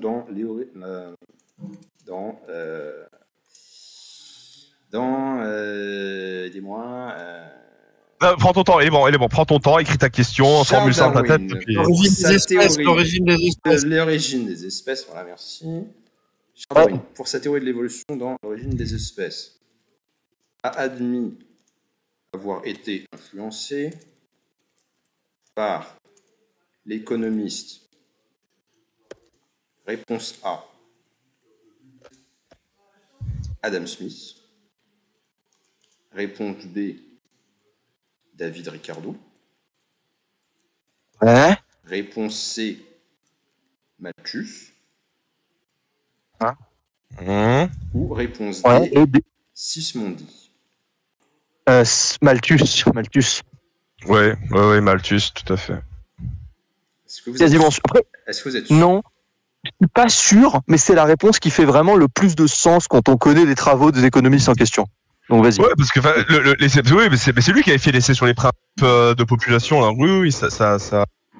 C'est ça, quand on connaît les travaux de Malthus, c'est celui qui fait le plus de sens. Donc, Malthus. Oui, parce que Smith, Ricardo et Sismondi, je vois pas pourquoi. Ouais, Malthus. Vas-y, je suis, ouais. Allez, ça compte comme valide parce que j'estime qu'elle était suffisamment difficile. C'est la bonne réponse, c'est Malthus, effectivement. C'est faux, c'est Smith. Non, c'est faux, c'est Smith. Non. Darwin a admis l'influence de Malthus. C'est faux. Comment ça, c'est faux? Adam Smith, c'est la pensée économiste du XVIe siècle qui influence le darwinisme. Arrête, quoi. Et c'est Adam Smith, premièrement. Quoi. Il est influencé par Malthus, puisque Malthus avait réfléchi. Il est tout autant inspiré par Adam Smith. Oui, mais s'il m'avait dit Adam Smith, j'aurais pas considéré que c'était bon. Donc, qu'est-ce que tu viens protester, en fait? Mais La bonne réponse, c'est Adam Smith. Malthus avait défendu l'idée que la population croît et qu'il n'y aura pas assez de ressources pour tout le monde, enfin qu'il y a un rapport voilà, entre les deux La variables. première inspiration de Darwin, c'est Adam Smith, c'est pas Malthus. Qu'est-ce qui, dans Adam Smith, influence Darwin? Je comprends pas. Parce qu'en fait, c'est l'erreur qu'on fait habituellement, c'est que la pensée systémique de l'offre et de la demande, c'est ça qui fait la sélection naturelle, en fait. C'est la pensée économique systémique, où chaque agent réagit de façon absolument mathématique, de façon réactive au reste de l'environnement. Bah, c'est ça qui inspire la pensée de Darwin, en fait. Ouais, mais La pensée en système, elle est pensée le plus efficacement, probablement, par les économistes anglais. Ça ne semble pas être un concept spécifiquement smithien. On prédit souvent les physiocrates d'avoir... Ah, si, l'offre et la demande et la sélection naturelle, c'est la même chose. Après, c'est pas particulièrement l'offre et la demande. Hein. Je pense que ce qui a dû l'inspirer chez Malthus, c'est pas tant ça. C'était plutôt le fait qu'il y a plus d'individus qui sont produits pour. C'est complètement autre chose. C'est complètement autre chose. Machiavelli, c'est de la surpopulation.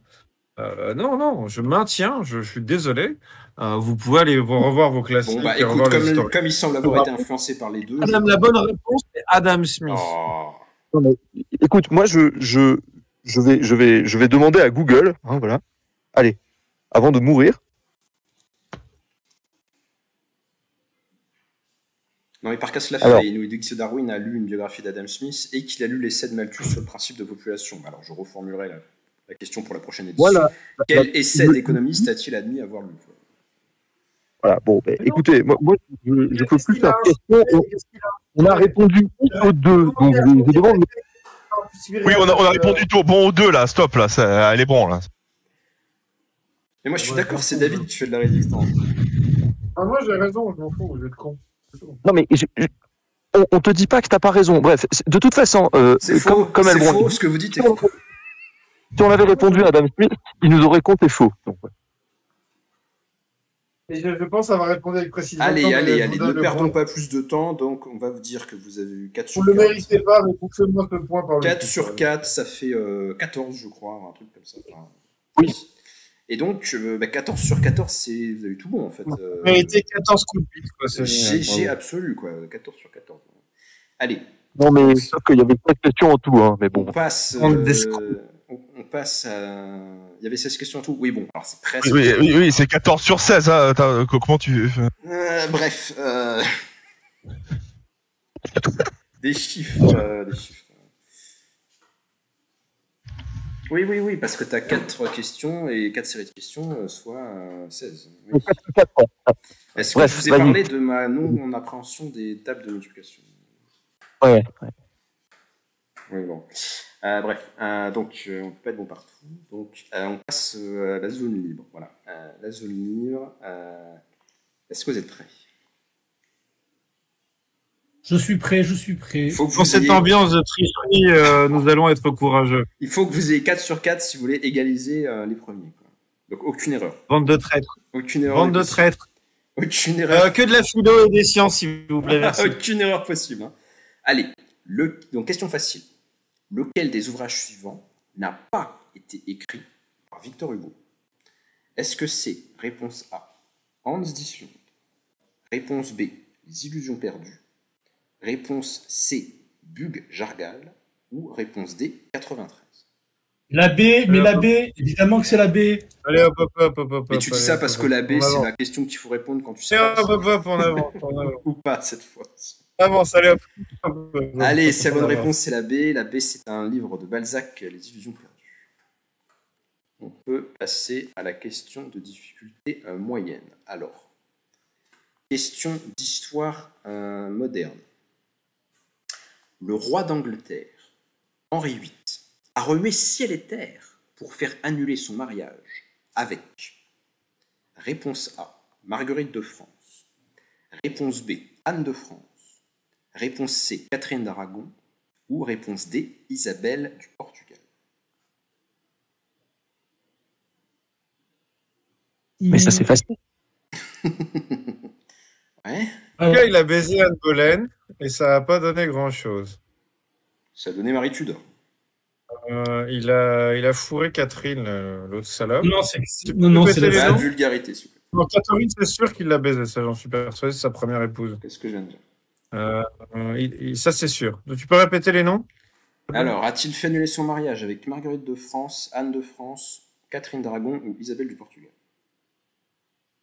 Oui, il a annulé Catherine, c'est la première épouse. Ouais, bah, c'est logique. Il a annulé la c'est Catherine d'Aragon. Ouais, c'est là, il a raison. Ouais. C'est la bonne Vu qu'il réponse. l'a vraiment épousé. Il a souhaité obtenir du pape une dispense annulant le mariage en question, et ne l'obtenant pas, eh bien, ça donne une révolution politico-religieuse qui est l'apparition de l'anglicanisme, avec Henri VIII comme chef de l'église anglicane, qui s'est séparé donc de l'église romaine. Très bien. Bravo à notre ami Caleb qui l'a eu bien avant moi. Alors, on passe à une question de culture historique, histoire moderne, histoire de la littérature et de l'imprimerie. Donc, au XVIIIe siècle, la fiction utopique était un genre littéraire à la mode, si bien que les éditeurs français en publiaient en moyenne chaque année. Réponse A, entre 30 et 50 nouveaux titres par an. Réponse B, entre 20 et 30 nouveaux titres par an. Réponse C, entre 50 et 70 nouveaux titres par an. Ou réponse D, entre 70 et 100 nouveaux titres par an. Et un nouveau titre, c'est juste un ouvrage ou c'est une revue? C'est un nouvelle ouvrage qui revue n'avait jamais été publié auparavant, qui est nouveau titre. Ça peut être un livre plus ou moins gros, plus ou moins long, de la nouvelle au roman, quoi.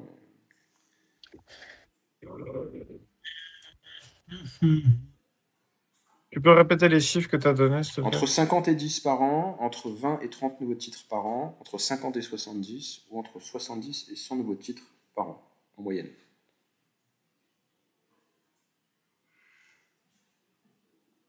Allez, il faut répondre. Revue une dernière fois, tu répètes. J'ai aucune idée. Non, je répète pas. Caleb, qu'est-ce que tu donnes comme chiffre? Non, juste Non, t'as 40, épuisé le temps. 60, T'as épuisé le temps. 50 à peu près, vers les 50. Moi, je dirais la C, Vers les entre 50 et 70.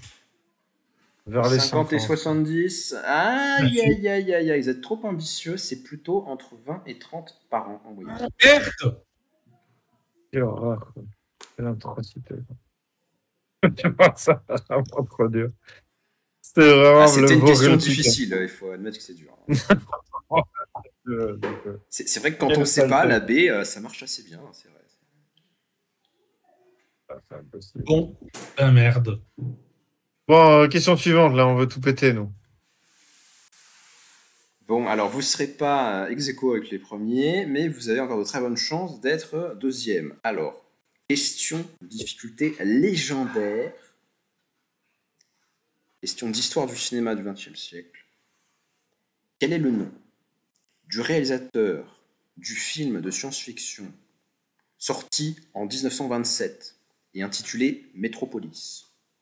Est-ce que c'est un film de Fritz Lang, de Sergei Eisenstein, de John Ford ou de Richard Fleischer? Je vous laisse. Ah, Il me plus, reste 2% de batterie. Ah, c'est langue, j'ai vu cette merde, c'est une atrocité. Mais non, c'est Fritz Lang. C'est Fritz Lang. Non, c'est langue. Vous êtes sûr? Fritz Lang, oui, c'est Fritz. Sûr et certain, réponse A. Oui, on a vu cette merde, on a eu des cours là-dessus. Allez, c'était horreur. la bonne réponse. C'est effectivement un film allemand de science-fiction de 1927, effectivement. Les autres réponses étaient assez peu probables, sauf le dernier, qui est un réalisateur qui a fait un petit peu de science-fiction aux États-Unis, mais beaucoup d'autres genres cinématographiques aussi. Ah, c'est trop tôt pour être un russe et c'est trop tôt pour être un américain, donc c'est un boche, quoi, ou un français. Ça vous fait 13 points, et donc vous êtes en deuxième place. Alors, on a le Cercle Occident, qui est à 9. Le Cercle Occident, si jamais vous faites un sans faute, vous êtes ex aequo deuxième avec la zone libre. Donc c'est ça un peu votre challenge là. Je peux pas citer l'anglicanisme tout à l'heure, justement. Oui, non mais on choisit pas ça. Hein. Allez, on commence par une question facile et c'est la dernière série, la série 12. Alors, question facile. Est-ce que la formule suivante, je cite, « À vaincre sans péril, on triomphe sans gloire » a été inventée? Lucide de Corneille. Réponse A, par François Hollande. Réponse B, par Jules César. Réponse C, par Pierre Corneille. Ou réponse D, par Winston Churchill. Et de Pierre Corneille, c'était dans Lucide. Je le suis. Tu suis sa réponse? Oui. Et c'est la bonne réponse. C'est un vers célèbre de Corneille dans le Cid. Bien joué. Un point.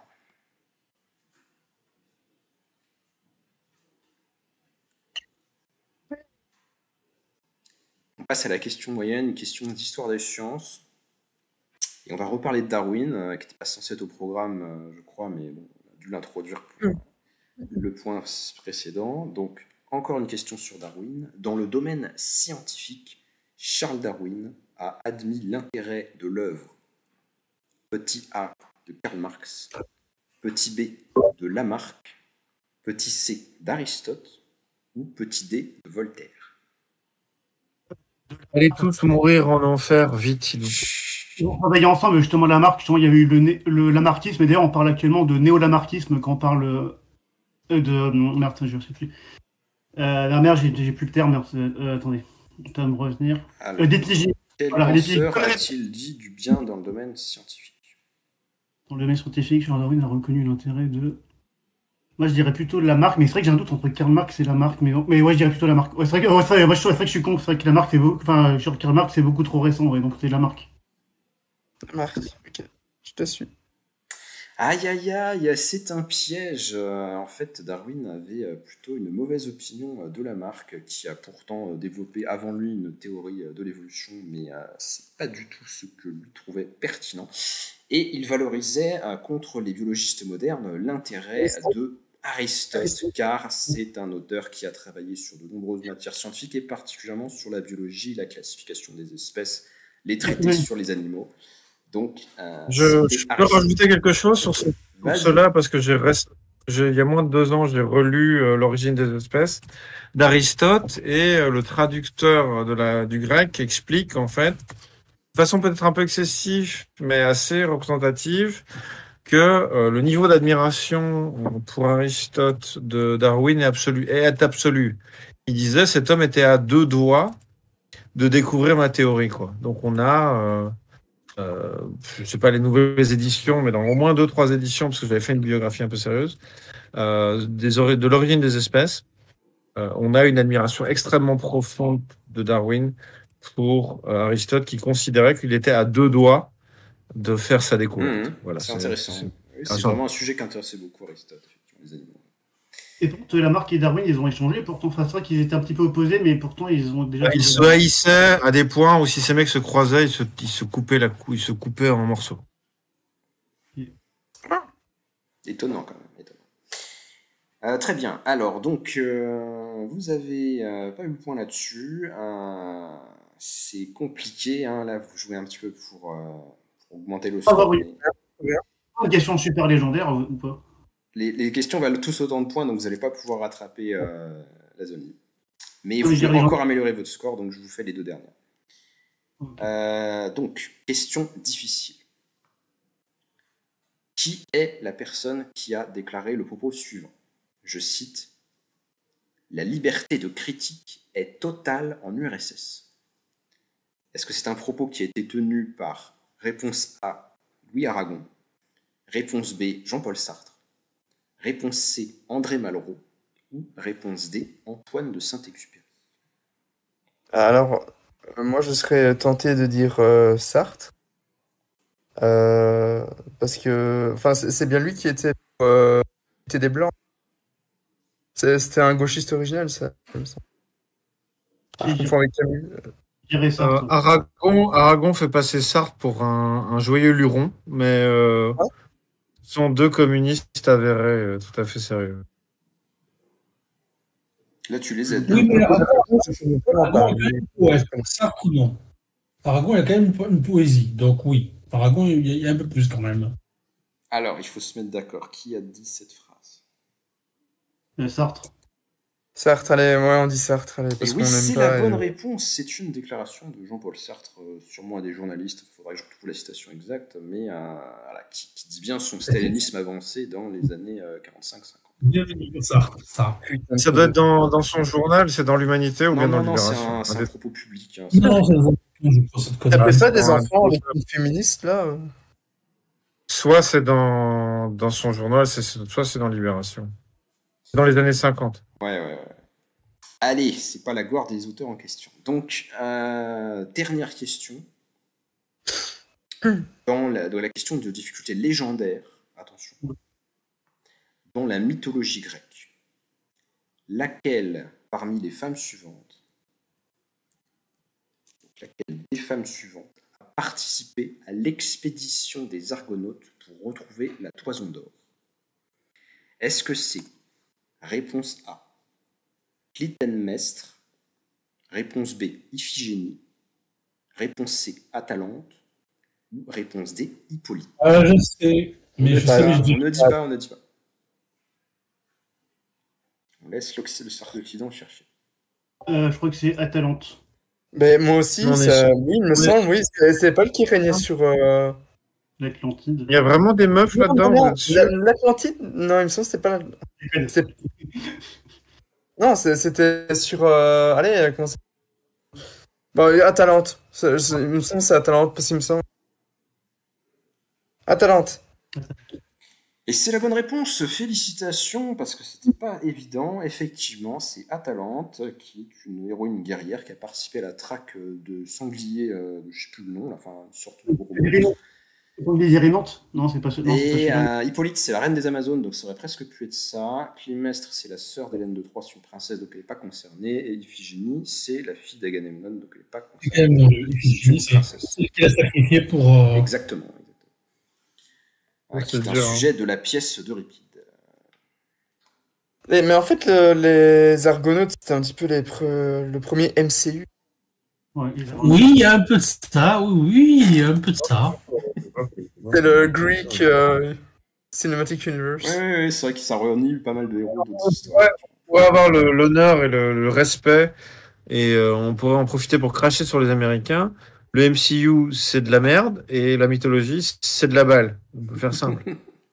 Mais Atalante, tu peux me rappeler, parce que j'ai un petit doute et j'aimerais. Atalante. Messieurs, dames, je dois vous laisser. Ah, Merci pour cette. Excellente. Merci pour l'ajout, c'était très agréable. Bonne continuation à tous. Bye. Bien joué. Merci. Atalante, elle n'était pas carthaginoise? Il faudrait chercher les détails de la légende. J'avoue que j'ai un peu vu ça en diagonale, mais ouais, c'est une héroïne guerrière. On est sûr qu'il y a des femmes sur ce bateau, sérieux? La seule femme, hein, David, la seule femme. Elle a dû tourner, hein. Ben ouais. Ah, qu'est-ce que tu veux dire par là, toi? C'était pour les aider à tenir, quoi, sur le voyage, quoi. Oui. Oui, mais en même temps, il y avait plein d'héros qui avaient des objectifs hyper nobles, qui étaient amoureux, tout le tralala. Allez, je m'en arrête là pour l'enregistrement. Merci à tous d'avoir joué. J'espère que vous êtes amusés. Et puis, on se dit à prochaines épreuves des Olympiades et à l'année prochaine. Salut tout le monde pour. Je tiens à